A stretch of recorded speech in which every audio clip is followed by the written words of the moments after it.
நீ முருகான்னு ஒரு தரம் உண்மையா சொல்லு, அவன் உன் முன்னாடி வந்து நிப்பான்.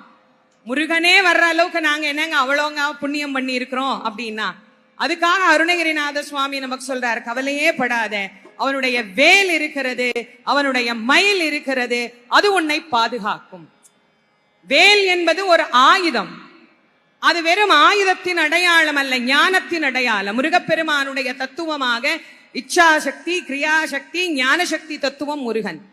இச்சாசக்தியாக வள்ளியம்மையும், கிரியாசக்தியாக தெய்வயானையும், ஞானசக்தியாக வேலாயுதமும் அங்கே சொல்லப்படுகிறது.